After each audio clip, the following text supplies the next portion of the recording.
Thursday Night Tailgate, where the spotlight is always on the positive. Tune in Thursday night from 8 to 10 p.m. Eastern Time to hear your favorite NFL legends, players, and coaches sharing their stories. Now back to Chris and Bob. I wouldn't joke about anything else that happens here tonight. All right, now back with us and making his fifth appearance on Thursday Night Tailgate is former Colts linebacker Devon McDonald. Let me remind you about Devon's background. He was born in Kingston, Jamaica, played his college ball at Notre Dame, where he was a part of their last national championship team back in 1988. He was a fourth-round draft pick in 1993 by the Indianapolis Colts, and he played in the NFL from 93 to 2002 for the Colts and Cardinals, plus some time over in the Arena League for the Tampa Bay Storm. And we are honored he is back with us again tonight here on Thursday Night Tailgate. Yeah. Good evening, Devon, Chris, and Bob. Thanks for coming back on the show. Hey, man. How you guys doing? No, we're fantastic, Devon. How are you? What's been going on with you so far this year? Oh, well, man, having a great year, man. That company I used to be with, I used to speak in school. I used to head it up as a president. Me and my wife decided to leave there and kind of branch out on our own. So just in that transition right now. And it's a good place, man. Working for yourself is a little different, Indeed. So, Devon, we had the privilege of having your twin brother Ricardo on the show last week. We talked a little bit about the sibling rivalry that went on between the two of you, both of you excelling in the same sport, sort of always trying to one-up one another. Were you aware of the things that Ricardo was doing when you were at Notre Dame and he was at Pitt, and later on when you were with the Colts and he was with the Bengals? Were you watching to see what he was doing to motivate yourself to do better? Of course. We grew up together. We were competing from in the belly. He didn't tell you this story though, but when we were younger, my mother said, that we were born and we're growing up as little babies, that they would give us a bottle and leave the room, and when they come, both of us are crying, both the bottles are empty. And she said one day she gave us a bottle and kind of like went around the corner and snuck back around and see what's happening. She said, I drank my bottle real quick and slammed it to the ground and snatched my brother's bottle out of his bottle.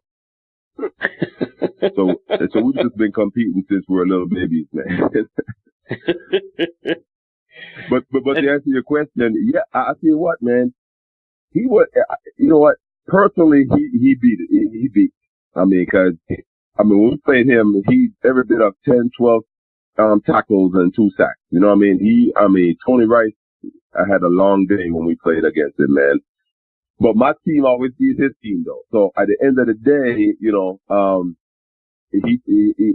he outplayed me, but my team outplayed his team. So I got team bragging rights. He got personal bragging rights. Bob, questions for Devon?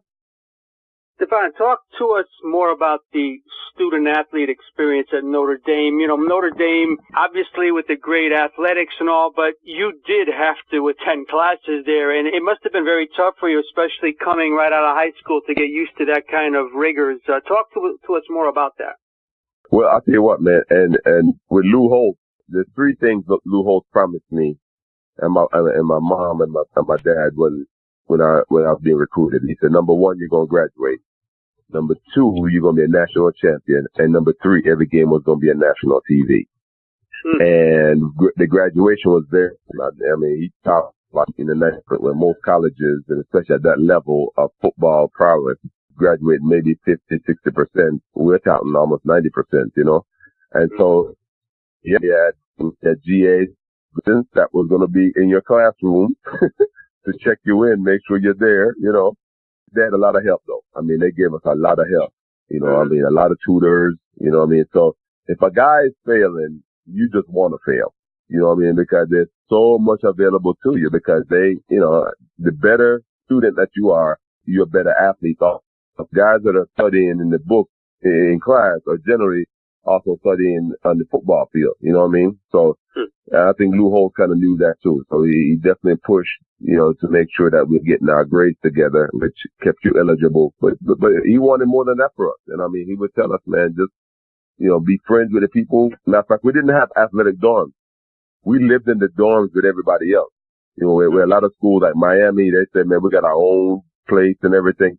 he didn't want that because he knew that if we could be amongst the people, that they can help us and just to be a regular person.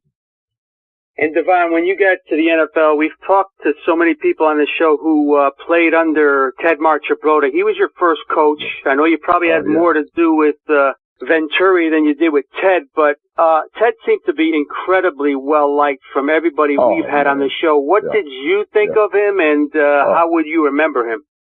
Oh man, let me tell you this. I noticed that Tony Dungy is a player's coach.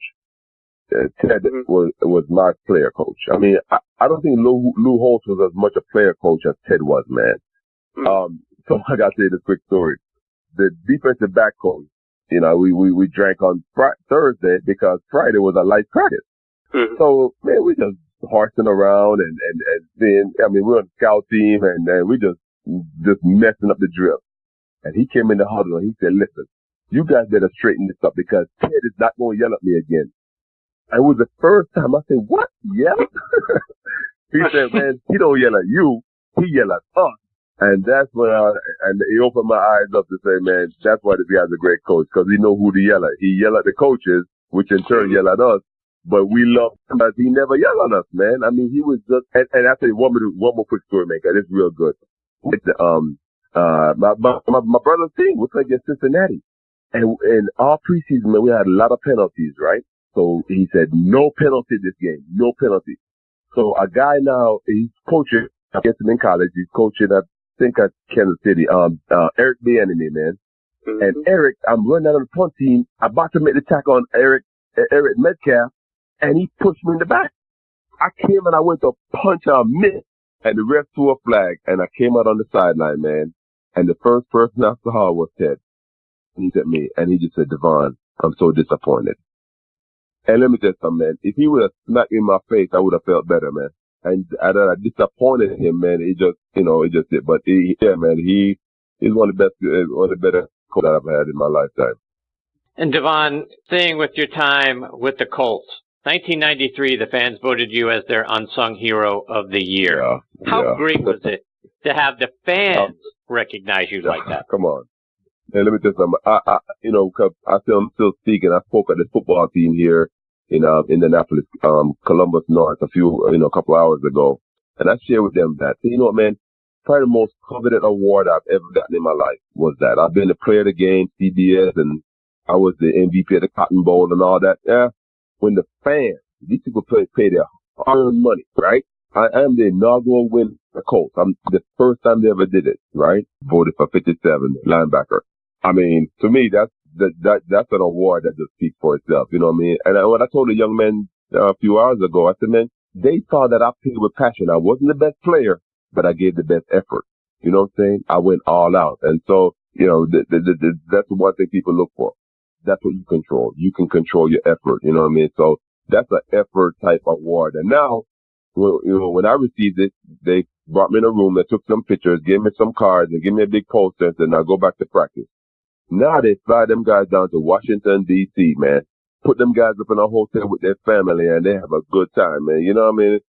And, Devon, you started out with the Colts as a special teams player, and you were named the Colts Special Teams Player of the Year that following year in 1994. Yeah. What do you think about being recognized at that level? Now, when you look at today's game and all the things they're trying to legislate out of the kickoffs, how does it compare to when you were playing to what you see now around the league with respect to the kickoffs? Yeah, well, man, especially with the kickoff.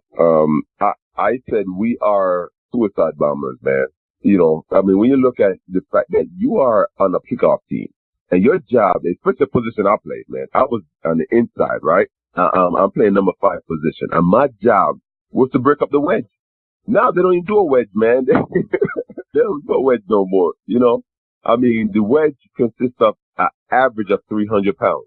You know what I mean? And here I am at 2 trying to run down and to bust that up, man. So that's what I did. To receive that award, that's what I did. I literally went down there. I remember, matter of fact, one year we played against, they used to be the Houston Oilers, and they ended up being the Tennessee Titans. But that game, because they were doing a run and shoot, the coach said, you don't play as much defense. So I did all the special teams. I had like 5 tackles on the special teams, man. I mean, like 3 of them on just on the kickoff.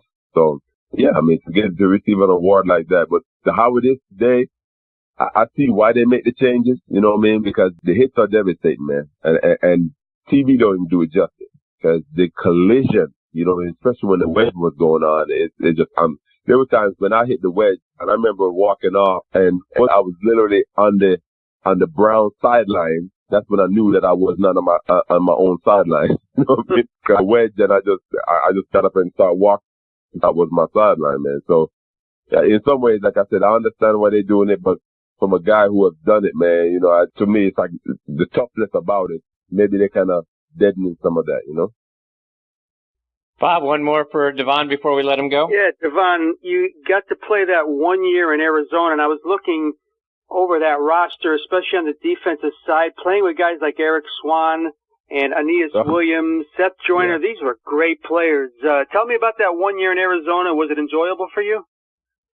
I'll tell you what, man, it really was, man. Playing with them guys like Seth Joyner. I mean, I grew up watching Seth, man, you know, with Buddy Ryan over there in the Eagles. And then the man that helped me to be led to Christ, man, Seth Williams. The hardest worker I've ever seen him. I mean, he walked the walk and talked the talk. He said he was a Christian. He lived it. And then he played like you think a Christian should play. And I used to tell people, I think he should be in the Hall of Fame. And you know what happened 3 years ago, right? He was put in the Hall of Fame, you know. So that team, we overachieved, man, because, you know, people didn't expect too much. But there was a on that team, man, that was unbelievable. Guy like Kwame Lassiter, I mean, Eric Hill, the inside linebacker. I mean, the list goes on. There were some great players. So, yeah. And Coach Mack, who ended up being the head coach after a while, McGinnis. I mean, great. I mean, now that's a player's coach, man. That guy, he's like Barry Alvarez from Wisconsin. You know what I mean? They just love players. He's tough with the players, but then they love you so much, man, you want to do your very best for them. You know what I mean? Devon, before we let you go, got to get a quick thought on the Colts for this upcoming season. What are your expectations? Can they compete with the other teams in the AFC South? Because the Jags, Titans, and Texans look awful tough. They do, man. They do. You know, I put it like this. I think one of the best things that could have happened for the Colts is to bring in a coach that used to be a quarterback. Because I think that's one of, you know, when I look at what have happened in the past with the quarterback position, I don't think they manage him. He's a tough guy, but you got to manage a tough guy. You got to tell him sometimes, man, you got to rest. And what happened, I don't know if they manage him good enough. It's evident because he's been hurt. You know what I mean? He's coming back, which really surprised me. I never thought he's going to make it back. But I'm just hoping, you know, so if they could manage him right, and I think the offensive line is vastly improved, you know what I mean, especially a guy from Notre Dame, with Quentin, as our guard, and Kelly as our center. I mean, going into his, second or third year now. I mean, going to be vastly improved. So, yeah, I mean, T.Y. Hilton, I'm expecting a lot. We'll see, man. I mean, I have high hopes for the Colts this year. Devon, before we let you go, remind our listeners, how can they stay up to date with the great things that you're doing, whether it's online or it's on social media? Yeah, I'm on Facebook. I'm not the most savviest one, but I'm on Facebook. I'm on Instagram. I'm also on Twitter. I tweet every now and then. And then, if you need somebody to speak in your church, the ministry that we're developing now is where I came from, speaking school. So they want to do some of that, but yeah, you know, just connect with me on the social media. And, I'm also on LinkedIn also. Devon, it's always such a pleasure for Bob and I to get to spend some time with you. Can't thank you enough for your time tonight. We hope you'll come back and be a part of the show again sometime real soon. Now, I don't know if you guys can do it, but if you can have me and Rico on at the same time, that might be good too, man. That would. Just a thought. Yes, it would. So, we'll try to make that happen. We appreciate you, Devon. Take care, my friend. We'll catch up soon. Take care. Okay. All right. God bless. Bye-bye. See you.